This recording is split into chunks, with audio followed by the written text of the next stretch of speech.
नमस्कार दोस्तों, स्वागत है आपका अपना ही यूट्यूब चैनल टुडे एग्जाम पर। दोस्तों आज है आपका 10 मई 2023 और आज जो है एमटीएस का एग्ज़ाम था। फर्स्ट शिफ्ट की एग्ज़ाम समाप्त हो गई है। फर्स्ट शिफ्ट के एग्ज़ाम में जीके जीएस के सेक्शन से जो भी प्रश्न पूछे गए सभी 100% ओरिजिनल प्रश्नों के साथ उपलब्ध हो गया हूँ। दोस्तों जैसा कि आप जानते हैं, मैं प्रश्न के साथ साथ point two point extra fact भी देने का काम करता हूँ, जो आपके एग्ज़ाम में एज इट इज़ देखने को मिल जाता है ना। तो चलिए दोस्तों देख लीजिए कौन कौन सा प्रश्न पूछा गया है। आज जो प्रश्न मुझे प्राप्त हुए हैं इसमें से 12 से 13 क्वेश्चन हमारे पीडीएफ से है। पीडीएफ भी अभी टेलीग्राम पे ही है, अभी डिलीट भी नहीं हुआ होगा, तो देख लीजिएगा, है ना। शुरू करते हैं आज का ये वीडियो। पहला जो एक प्रश्न पूछा गया है, उड़ीसा में रजो महोत्सव किस महीने में मनाया जाता है। जो बच्चे मेरे से प्रैक्टिस सेट का वीडियो भी अटेंड कर रहे थे एमटीएस के लिए, जो मैंने 37 वीडियो प्रोवाइड कराया, इसमें से किसी एक वीडियो के थंबनेल पे ये क्वेश्चन आपको एज इट इज़ मिलेगा। मैंने क्वेश्चन कुछ इस प्रकार से बनाया था कि पूर्वोत्तर में जो लड़कियों में पहली बार पीरियड आने पे कौन सा त्यौहार मनाया जाता है, कौन सा त्यौहार मनाया जाता है ना। पहली बार लड़कियों में जो मासिक धर्म आती है, तो इसका आंसर था कि असम में तुलोनिया बिया नामक एक त्यौहार होता है जो आपका मनाया जाता है प्रथम बार पीरियड आने पर। इसी के संबंध में जो एक्स्ट्रा फैक्ट था, यहाँ से ये क्वेश्चन आपका बना है। उड़ीसा में इस प्रकार के त्यौहार जब लड़कियों में पहली बार पीरियड आती है तो रजो महोत्सव मनाया जाता है, और यह त्यौहार आपका 3 दिनों तक चलता है। ये भी क्वेश्चन मैंने एग्जाम में पूछते देखा है। और ये जून महीने में जब मानसून की आगमन होती है, 14 जून से पहले ये त्यौहार मनाया जाता है आपका कहाँ पे, उड़ीसा के अंदर। कितने दिन चलती है? 3 दिनों तक चलती है। उड़ीसा की कुछ और त्यौहार की बात कर लें तब हम एक्स्ट्रा फैक्ट पे आए। उड़ीसा में आपका धनु जात्रा त्यौहार काफ़ी पूछा जाता है। धनु जात्रा मैंने आपको जात्रा से 3 बताया है, धनु जात्रा बताया है, एक डायरेक्ट यात्रा बताया है, एक आपका मेदराम यात्रा बताया है। ठीक है, ये तीनों के अलग अलग स्टेट है। और एक जगन्नाथ यात्रा, ठीक है, एक जगन्नाथ यात्रा, बोलो जय जगन्नाथ। तो देखिए, जगन्नाथ यात्रा उड़ीसा, धनु यात्रा उड़ीसा, खाली यात्रा रहेगा तो पश्चिम बंगाल, और मेदराम यात्रा रहेगा तो तेलंगाना। तो ये चारों यात्रा को जरूर ध्यान रखें, आए दिन एग्जाम में क्वेश्चन पूछा जाता है। इसके अलावा उड़ीसा में आप नौखाई त्यौहार भी मना लेते हैं, फसलों वाली त्यौहार है। उड़ीसा में आप नवकलेश्वर महोत्सव मनाते हैं, नवकलेश्वर महोत्सव मनाते हैं उड़ीसा के अंदर, ये बात भी ध्यान रखेंगे। उड़ीसा के अंदर आप गोटी पुआ नृत्य देख लेते हैं। उड़ीसा के अंदर आप ओडिसी शास्त्रीय नृत्य देख लेते हैं। ओडिसी शास्त्रीय भाषा भी है, शास्त्रीय नृत्य भी है। इसके अलावा उड़ीसा के अंदर आप छऊ नृत्य को देख पाएंगे, है ना। तो ये सभी आपका जो है उड़ीसा से संबंधित है। कोणार्क का मंदिर आप देख लेंगे उड़ीसा के अंदर। इसके अलावा लिंगराज मंदिर देख लेंगे जो भुवनेश्वर के अंदर है उड़ीसा के अंदर। तो ये सभी जो चीज़ है आपका उड़ीसा के अंदर है। ये तो मैं अभी तक यहीं तक हूँ बंधु। अब आता हूँ एक्स्ट्रा फैक्ट पे। एक्स्ट्रा फैक्ट है क्या कि यह महोत्सव लड़कियों में प्रथम बार मासिक धर्म आने पे मनाई जाती है, अब भी बताया। उड़ीसा का यह पर्व 3 दिनों तक चलता है, बता चुका।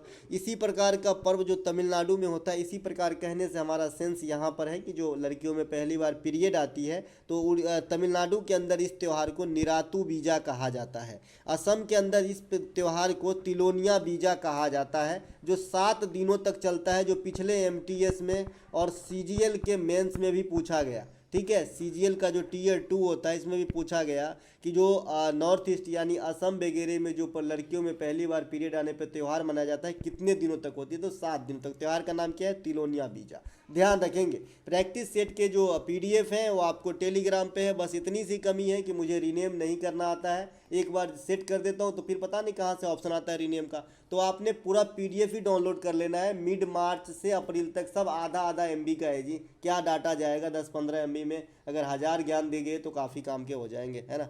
वर्तमान में यूपीएससी के अध्यक्ष कौन है? तो ये आपका मनोज सोनी साहब है, यूपीएससी का अध्यक्ष, है ना। ये आपको ध्यान रखना है। भारत में सिविल सेवा के जनक पूछा जाता है स्टैटिक्स फॉर्म में, तो लॉर्ड कर्नवालिस, कर्नावालिस, इस प्रकार से इनका नाम है, लॉर्ड कर्नवालिस। तो ये बात भी ध्यान रखेंगे। हीराकुंड बांध परियोजना किस नदी पर है? ये आपसे पूछा गया। अच्छा, ये जो वर्तमान में कौन अध्यक्ष हैं किसी संस्था का, ये पहली बार क्वेश्चन देखने को मिला है, तो कुछ अध्यक्ष देख लीजिएगा। हीराकुंड बांध परियोजना किस नदी पे है?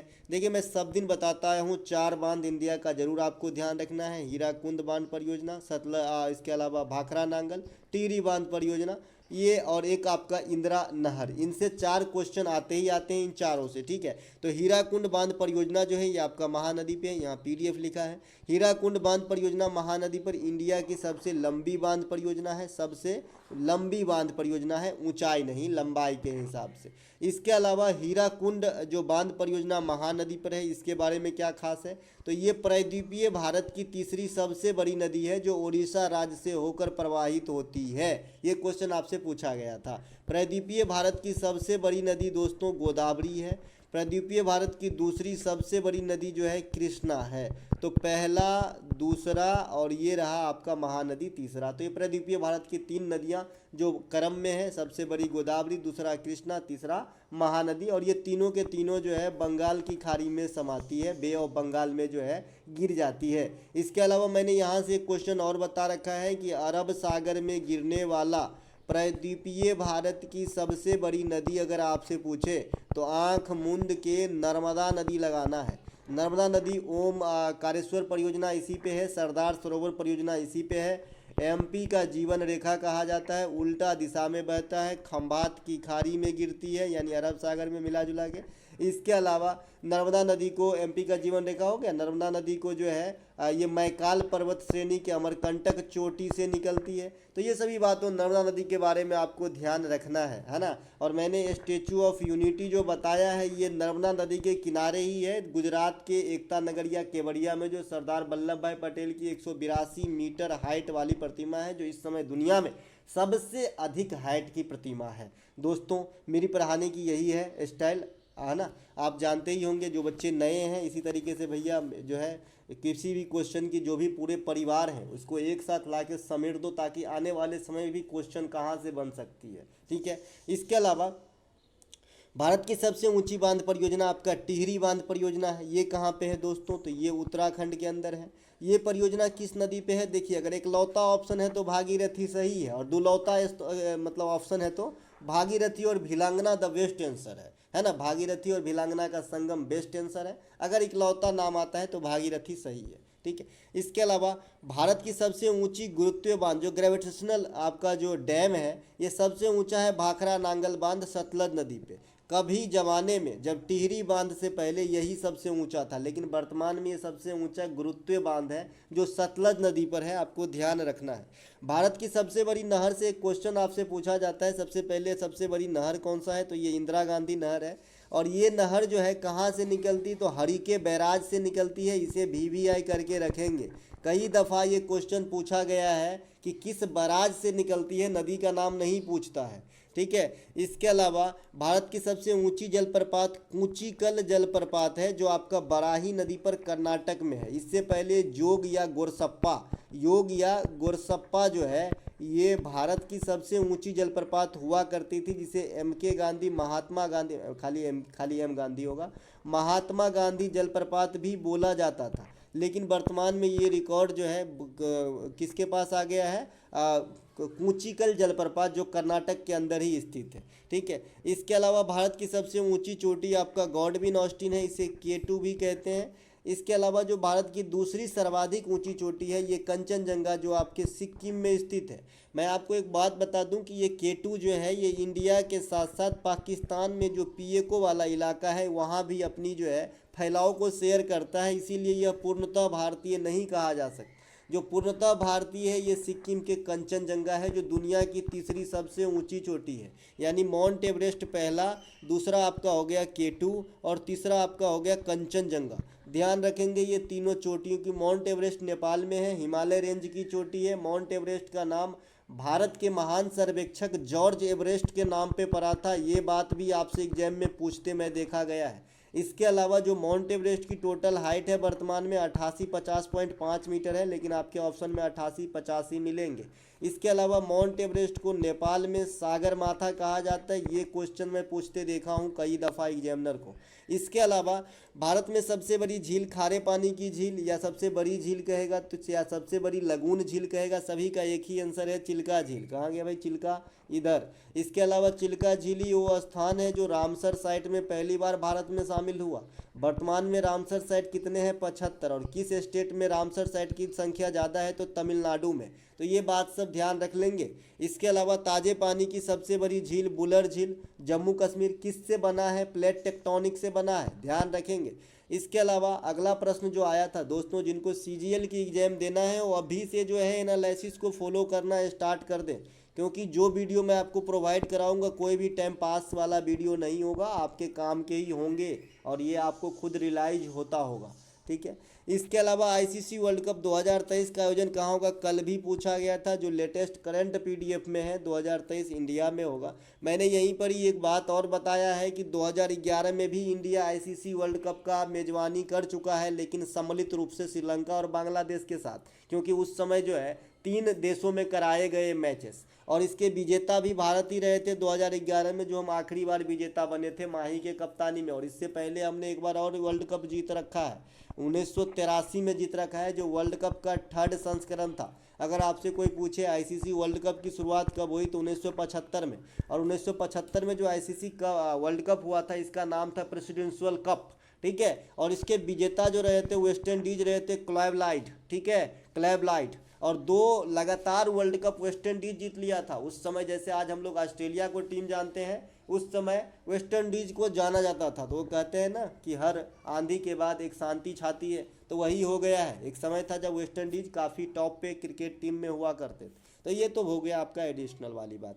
इंडिया में पहला एशियन गेम कब हुआ ये पूछा जाता है, तो 1951 में आपका एशियन गेम हुआ था, जो एशियन गेम का शुरुआती संस्करण था, लेकिन यहीं से आपका जो है शुरुआत हुआ है एशियन गेम, ठीक है। आगामी जो एशियन गेम होगा, है ना, एशियन गेम जो पिछला 2018 में हुआ है, ये आपका कहाँ पे हुआ, इंडोनेशिया के अंदर हुआ है। आगामी जो है ये चाइना में 22 में प्रस्तावित था, लेकिन ये जो है आपका डिले होके 23 में होगा। इसके अलावा भारत की दूसरी बार जो आपका एशियाई खेल हुआ ये 1982 में हुआ है। भारत में पहला राष्ट्रमंडल खेल का आयोजन 2010 में दिल्ली में हुआ था, एकमात्र बार। इसके अलावा अभी दिल्ली में करेंट सेक्शन से विश्व महिला बॉक्सिंग चैंपियनशिप 2023 दिल्ली में आयोजित हुए थे, जिसमें भारत को 4 गोल्ड मिला है ना। इसके अलावा ये 4 गोल्ड किसके किसके मिले हैं ये भी क्वेश्चन बहुत दिन नहीं है, अब देखने को मिल जाएगा। स्वीटी बुरा, न्यूति घुनघास, इसके अलावा आपका निखत जरीन और लवलीना बोरगोहन।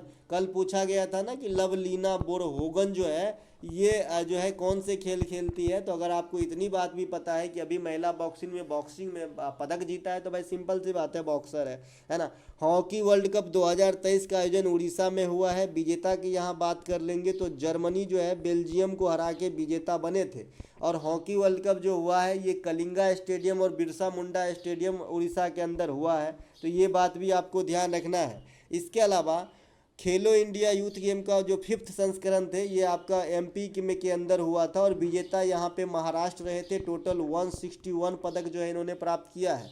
इसके अलावा 36वें राष्ट्रीय खेल 2022 में जो हुआ ये गुजरात के अंदर हुआ था। यहाँ पे सर्विसेज टीम को जो है विजेता घोषित किया गया था। एक एक बात ध्यान रखिए, करंट अफेयर 2022 से आ रही है। आगामी 2023 में होगी जो गोवा के अंदर होगी, यानी 37वें राष्ट्रीय खेल का आयोजन जो है गोवा में होगा।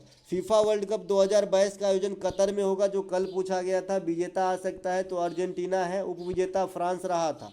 आगामी जो फीफा वर्ल्ड कप होगा ये अमेरिका, मैक्सिको और कनाडा के अंदर होगा, है ना। फीफा महिला वाला इसी साल होगा ऑस्ट्रेलिया और न्यूजीलैंड के अंदर फीफा महिला। तो ये बात भी आपको ध्यान रखना है। फीफा वुमेन वर्ल्ड कप 2023 ये होना है कहाँ पे, ऑस्ट्रेलिया प्लस न्यूजीलैंड, तो ये बात ध्यान रखना है। इसके अलावा आईसीसी T20 महिला वर्ल्ड कप 2022 का आयोजन न्यूजीलैंड में हुआ था, विजेता रहे थे ऑस्ट्रेलिया। 2023 में ये आयोजन साउथ अफ्रीका में हुए हैं, है ना। अच्छा ये एक सेकेंड यहाँ से T20 शब्द काट देना बंधु, है ना। आईसीसी महिला वर्ल्ड कप 2022 न्यूजीलैंड में हुआ था। आईसीसी T20 महिला वर्ल्ड कप 2023 जो है ये आपका साउथ अफ्रीका में हुआ था। यहाँ पे थोड़ा सा करेक्शन रिक्वायर्ड है। आईसीसी T20 महिला वर्ल्ड कप नहीं लिखना है, आईसीसी महिला वर्ल्ड कप 2022 का आयोजन न्यूजीलैंड, विजेता ऑस्ट्रेलिया। इसके अलावा जो 2023 में हुआ है साउथ अफ्रीका के अंदर, ये T20 महिला का वर्ल्ड कप हुआ है, ठीक है। इसके अलावा आईसीसी अंडर-19 वर्ल्ड कप 2023 का आयोजन भी साउथ अफ्रीका में हुआ है। भारत प्रथम बार विजेता बना फर्स्ट एडिशन का, और उप विजेता इंग्लैंड रहे थे। ये क्वेश्चन आपके एग्जाम में आ चुके हैं कि रनर अप कौन रहे थे, ठीक है। बंगाल विभाजन को कब रद्द किया गया? तो 1911 में जो है आपका बंगाल विभाजन को रद्द किया गया था, 1905 है ना। 1905 में जो है ये लागू होता है। किसके द्वारा आया था, लाया गया था? लॉर्ड कर्जन के द्वारा। और प्रभावी जब रद्द हुआ था ये लॉर्ड हार्डिंग के समय, ठीक है। तो अगर इससे गवर्नर पूछ दिया जाए कि किसके समय जो है आपका रद्द किया गया था, रद्दीकरण किया गया था, खारिज किया गया था, तो आप बताएंगे लॉर्ड हार्डिंग। और किसके समय आया था? तो लॉर्ड कर्जन के समय में आया था। तो ये बात भी आपको ध्यान रखना है। अगला एक प्रश्न पूछा गया था सिंपल सा, पंडित रविशंकर का संबंध किससे है? सितार से है। कल भी पूछा गया था। पंडित रविशंकर पे मैंने अवार्ड, ग्रैमी अवार्ड, ये सब रिलेटेड। हाँ, कल मैं भूल गया, एक प्रश्न पूछा गया था कि इंडिया में सबसे पहले ग्रैमी अवार्ड कौन जीता था, ये भी मैं बता रखा हूँ, पंडित रविशंकर, ठीक है। कल जो है थर्ड शिफ्ट में मरियाना खाई भी पूछा है। मैंने बताया भाई ये प्रशांत महासागर जो दुनिया की सबसे गहराई वाली स्थल है, ये भी पूछा गया है। कल ये भी पूछा गया था कि छठ पूजा में किस देवी देवता की पूजा होती है। देखिए मैंने मजाक में बताया था ये क्वेश्चन, और ये भी पूछा गया है। तो काला जवान है मेरा, इस काले जवान को एग्जाम तक ले जाए, ठीक है। तो पंडित रविशंकर का संबंध जो है ये सितार से है। पंडित रविशंकर को 1999 में आपका भारत रत्न दिया गया था, है ना। और ये आपका म्यूजिक के क्षेत्र में सेकेंड पर्सन बने जो भारत रत्न जीते। पहला कौन थे भाई? एस सुब्बा लक्ष्मी, ठीक है। एम सुब्बा लक्ष्मी इनका नाम है भाई, हाँ ना, एम सुब्बा लक्ष्मी, है ना। तो ये पहला जो है कर्नाटक संगीत से जुड़ी रही, और ये फर्स्ट बार जो है 1998 में भारत रत्न को प्राप्त की। इसके अलावा दूसरा स्थान पंडित रविशंकर को मिला। तीसरा स्थान पे जो आया है, दो कैरेक्टर आ गए, एक तो आपका लता मंगेशकर और एक बिस्मिल्लाह खां। इन दोनों को सम्मिलित रूप से 2001 में भारत रत्न मिला। फिर इसके बाद काफ़ी गैप के बाद 2008 में पंडित भीमसेन जोशी को मिला। कल पूछा गया था कि पंडित भीमसेन जोशी किस राज्य से हैं, तो बंधु कर्नाटक से हैं, और ये किराना घराना से संबंध रखते हैं, हिंदुस्तानी शास्त्रीय संगीत गाते थे। तो ये सभी बात जो है पंडित भीमसेन जोशी के बारे में ध्यान रखेंगे। इसके अलावा 2019 में जो आया भारत रत्न संगीत के क्षेत्र में, ये आपके भूपेन हजारिका साहब को मिला, हजारिका साहब को। और भूपेन हजारिका साहब के नाम पे ही इंडिया का नदी के ऊपर जो सबसे बड़ा ब्रिज है वर्तमान में, ढोला सादिया ब्रिज, ये भूपेन हजारिका ब्रिज भी इसे कहते हैं। इसके अलावा पंडित रविशंकर इंडिया के लिए वो पहला म्यूजिशियन है जिन्होंने ग्रैमी अवार्ड जो है जीते। तो ये बात भी आपको ध्यान रखना है। सितार, सारंगी, बीना, ये जो भी आपके कंपन से यानी तार के वाइब्रेशन से बजती है, ये सभी तंत्री वाद्य यंत्र के उदाहरण है। ये क्वेश्चन आज नहीं कल तो छपेंगे, यहाँ पे लिखा छपेंगे, ठीक है। इसके अलावा अगला जो हमारा प्रश्न है, पॉइंट ही है, हरिप्रसाद चौरसिया बांसुरी बजाते थे, पन्नालाल घोष बांसुरी, बिस्मिल्लाह खां शहनाई, अल्लाह रखा तबला, पंडित ने होगा जाकिर हुसैन साहब तबला। ये सभी जो है कुछ कैरेक्टर जो है आपको वाद्य यंत्र को देख लेना, आर्ट एंड कल्चर से काफ़ी क्वेश्चन आ रही है। स्वराज हमारा जन्मसिद्ध अधिकार है, मैं इसे लेकर रहूँगा। ये देखिए सारे का जो स्लोगन है मैं आपको बता रखा हूँ, बाल गंगाधर तिलक साहब बताए थे, इसलिए मैं यहाँ पे ज़्यादा नहीं लिखूंगा। तुम मुझे खून दो मैं तुम्हें आज़ादी दूंगा, दिल्ली चलो का नारा सुभाष चंद्र बोस ने दिए थे। इनकलाब जिंदाबाद भगत सिंह साहब दिए थे। मारो फिरंगी को मंगल पांडे साहब जो है दिए थे। तो ये बात भी आपको ध्यान रखना है। इसके अलावा एक प्रश्न देखने को मिला है, राष्ट्रपति द्रौपदी मुर्मू ने भारत को टीबी मुक्त घोषित करने का लक्ष्य कब तक रखा गया है? तो 2025 तक जो है भारत को ट्यूबरकुलोसिस, टीबी होगा भाई, ये यहाँ पे भी नहीं होगा, कहाँ गया, हाँ सही है, टीबी है ना, ट्यूबरकुलोसिस होता है, ये बैक्टीरिया के द्वारा होने वाला एक रोग है ना। तो इसको जो है 2025 तक मिटाने का, उन्मूलन का लक्ष्य रखा गया है इंडिया के अंदर, ठीक है। इसके अलावा हर घर जल पहुंचाने का लक्ष्य कब तक है? तो 2023 से 2024, यानी आपको आंसर देना है 2024, ठीक है। 2024 तक जो है आपका हर घर जल पहुंचाने का लक्ष्य रखा गया है इंडिया में, है ना। इसके अलावा भारत में प्रथम हर घर जल वाला राज्य कौन सा है? गोवा। एक क्वेश्चन को वीवीआई करके रखेंगे कि रेबीज मुक्त होने वाला प्रथम स्टेट कौन सा है? तो ये भी गोवा है, ठीक है। रेबीज आप जानते हैं क्या होता है, इसे हाइड्रोफोबिया कहते हैं, है ना, हाइड्रोफोबिया। और फोबिया जहाँ पे भी अंत में लगा रहे शब्द में तो आप समझते हैं इसका मतलब होता है डर, और हाइड्रो का मतलब यहाँ पे है जल, तो जल से जिस बीमारी में डर लगता है उसे हाइड्रोफोबिया कहते हैं। ये बेसिकली कुत्ता के काटने से होता है। इसे हिंदी में जलांतक कहते हैं, जल का आतंक, जलांतक, है ना। तो ये कुत्ता के काटने से होते हैं। और रेबीज का टीका का खोज जो है लुई पाश्चर नामक वैज्ञानिक ने किया था। आप सही सोच रहे हैं, ये वही लुई पाश्चर है जो दूध के पाश्चुरीकरण का सिद्धांत भी निकाला है कि आज हम पैकेट वाला दूध देख रहे हैं तुरंत खराब नहीं होता है। चलते हैं आगे। अगला प्रश्न कल से आज वाला हूबहू रिपीट किया गया है। तराइन का प्रथम युद्ध कब हुआ? 1991 में मोहम्मद गोरी और पृथ्वीराज चौहान तृतीय साहब के साथ में तो होती है। पहला में पृथ्वीराज चौहान तृतीय साहब की जीत हो जाती है और अगले साल ही सेकेंड युद्ध होता है तराइन की, इसमें गोरी की जीत हो जाती है। पानीपत की 3 लड़ाई होती है, 1526, 1556, 1761। 1526 में इब्राहिम लोदी और बाबर के बीच बाबर विजय हो गए थे। दूसरा अकबर हेमू के बीच 56 में अकबर विजय हो गए थे। और तीसरा अहमद शाह अब्दाली मराठों के बीच, तो अहमद शाह जो है इसमें विजय हो गए थे। इसके अलावा आपका बक्सर का युद्ध 1764 और पलासी का युद्ध 1757। यहाँ से सिर्फ एक ही क्वेश्चन आता है कि उस समय बंगाल के शासक कौन थे और उस समय अंग्रेज गवर्नर कौन थे। 1764 में जो अंग्रेज गवर्नर थे ये आपका मुनरो था और यहाँ पे त्रिगुट सेना थे, है ना, अवध का सेना, बंगाल का सेना और मुगल बादशाह का सेना। इसके अलावा जो 1757 में अंग्रेज थे, क्लाइव थे, रॉबर्ट क्लाइव, है ना, और जो है रॉबर्ट क्लाइव 1757 में, और 1764 जो बक्सर का हुआ था उस समय हेक्टर मुनरो थे। ठीक है। इसके अलावा अगला प्रश्न, निम्नलिखित में से कौन सा मणिपुर से संबंधित नृत्य है? देखिए मैंने प्रैक्टिस सेट में पुंगचोलम करा रखा है और इस प्रैक्टिस सेट में जो पुंगचोलम वाला नृत्य था इसमें एक आदमी ढोल बजाता हुआ मैंने फिगर भी लगाया था पीडीएफ के अंदर। अगर आपको याद हो कि इस प्रकार से आदमी है, इस प्रकार से एक ढोल लिया था और नहीं आएगा मुझे बनाने, चलिए इस प्रकार से था और ये ढोल बजा रहे थे डंडा से, है ना, पुंगचोलम में, है ना, धोती और कुर्ता पहन के। तो ये वाला एक ऑप्शन में दिया गया था और पूछा गया था कि मणिपुरी का कौन सा है, तो पुंगचोलम हो जाएगा। और मुझे बताइएगा कि इसके 3 ऑप्शन कौन थे या फिर इनमें से सभी तो नहीं थे, है ना। तो यहाँ पे 100% नहीं बता सकता कि यही आंसर होगा, लेकिन पुंगचोलम बताया बच्चे ने, तो पुंगचोलम मणिपुर से ही है। देखिए मणिपुर में जो है मणिपुरी शास्त्रीय नृत्य तो है ही, कचई लेमन फेस्टिवल होता है, बैम्बू डांस इंपोर्टेंट रहता है, बैम्बू डांस, ठीक है, ये आपका मणिपुर में है। लाई हरोबा मणिपुर के साथ साथ त्रिपुरा में भी हो जाती है। और मैंने अभी अभी बताया था कल या परसों, थांगटा जो नृत्य है मणिपुर के अंदर,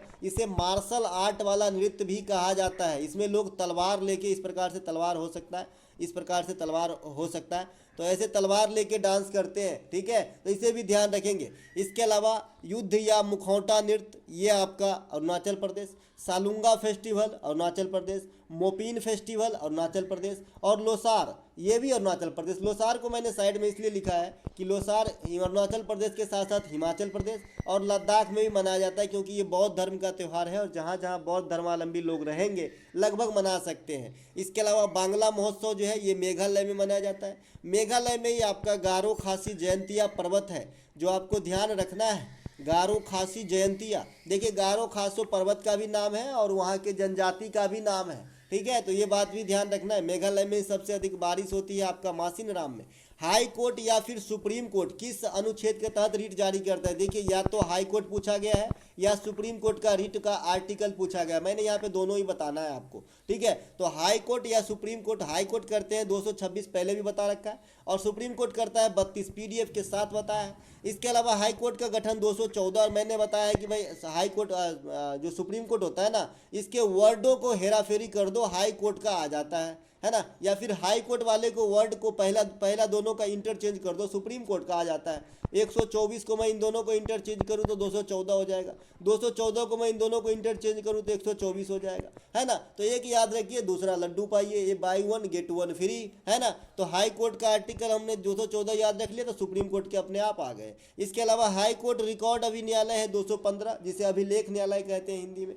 और जो सुप्रीम कोर्ट रिकॉर्ड न्यायालय होता है, रिकॉर्ड कोर्ट है, ये आर्टिकल 129, है ना। अब ये रिकॉर्ड न्यायालय क्या होता है मैं पहले समझा चुका हूँ, इसीलिए टाइम किल नहीं करूंगा। चलते हैं आगे। आज आपको 2 योजना आए हैं प्रधानमंत्री से। उज्ज्वला योजना की शुरुआत कब हुई थी? 1 मई 2016 को हुआ था उज्ज्वला योजना की शुरुआत। है ना। यह योजना आपका एलपीजी कनेक्शन से संबंधित है। आप जानते हैं कि जो ग्रामीण क्षेत्र में जो मतलब गरीब तबके के महिलाएं हैं उसके इस योजना का लाभ दिया गया, है ना। इसके अलावा प्रधानमंत्री स्वनिधि योजना किस मंत्रालय के अधीन कार्यरत है, या फिर इसमें कितनी मैक्सिमम लोन मिलती है, इस प्रकार से आपको प्रश्न देखने को मिला है। देखिए, प्रधानमंत्री स्वनिधि योजना जो है, जब देश कोरोना से जो है त्रासदी में फंसे थे, कोरोना के त्रासदी में, वैसे अपना ही देश नहीं पूरे विश्व ही फंसे थे, तो उस समय जो है जो ठेला पे कुछ भी जैसे आम वगैरह लेके बेचते थे, रेहड़ी का जो है मालिक, रेहड़ी का मालिक नहीं कह सकते हैं, रेहड़ी का चालक, है ना। तो इस प्रकार से जो कोई ठेला पे कुछ बेचता था तो इसे जो है बंद हो गया भाई कोरोना में, क्योंकि भाई आदमी ही नहीं रोड पे है तो कौन खरीदेगा। तो उसे जो है घाटा न लगे, पुनः अपनी बिजनेस को स्टार्ट कर सके, इसलिए शहरी एवं आवास मंत्रालय के द्वारा जो है ये 2020 में एक स्कीम लाया गया जिसका नाम प्रधानमंत्री स्वनिधि योजना डाला गया। इसमें जो है रेहड़ी जो विक्रेता जो ठेला वगैरह पे जो मतलब चौराहे वगैरह पे कुछ बेचते रहते हैं, चौक चौराहे पे ठेला पे लेके फल हो गया, सब्जी हो गया, तो इन लोगों को जो है लोन देने का एक ये स्कीम है प्रधानमंत्री स्वनिधि योजना, ठीक है। इस योजना को जो है दोबारा इसका कार्यकाल बढ़ाया गया है। पहले जो है 20 से 1 साल के लिए रखा गया था, फिर 22 के लिए कर दिया गया, और अब जो है इसे बढ़ा के 2024 तक कर दिया गया है। ये भी इंपॉर्टेंट रहेगा कि स्वनिधि योजना को कार्यकाल बढ़ा के कितने टाइम तक कर दिया, हो ना हो यही पूछा हो, मेरे हिसाब से तो यही पूछा होगा, क्योंकि ये स्टैंडर्ड फॉर्म के क्वेश्चन बनते हैं कि जो बच्चे एकदम कॉन्शियस रहते हैं ना, हर दिन अपने आप को वाश करने की कोशिश करते हैं, ऐसे ही बच्चे ऐसा नॉलेज रख पाते हैं, ठीक है। इसके अलावा 1987 में किसे संगीत नाटक अकादमी पुरस्कार से सम्मानित किया गया था, ये क्वेश्चन 90% है दोस्तों। ये जो है एक्चुअली में यही आया है या फिर 1977 बच्चे बता रहे थे कि 1977 भी बताया, एक 1987 भी बताया है। अब मैं किसकी बात करूं, असमंजस में हूं। बहरहाल 1987 में अगर पूछा होगा, क्योंकि एक ऑप्शन में सोनल मानसिंह बताया है, तो सोनल मानसिंह को 1987 में संगीत अकादमी पुरस्कार मिला था। इसके अलावा सोनल मानसिंह को 1992 में पद्म भूषण मिला था और 2003 में पद्म विभूषण मिला था। तो दोस्तों ये थे आज के आपके फर्स्ट शिफ्ट में ऐसे प्रश्नों के एनालिसिस। अगर आपको अच्छा लगा हो तो आगे की बोलना तो आप समझ ही रहे हैं। मिलेंगे एक नए वीडियो में, तब तक के लिए जय हिंद।